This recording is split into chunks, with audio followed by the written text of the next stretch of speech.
Hi up there guys, in this video I will show you how to use TikTok search. Firstly guys, you need to go on the discovery section on the second selection and then on the search box just type for the username because you have a variety of different ways for searching on TikTok.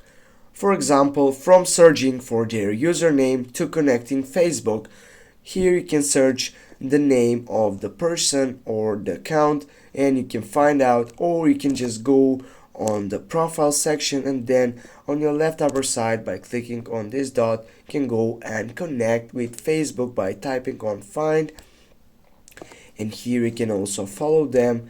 Also you can go with your contacts, go on find, here you can find the contacts and you can follow them.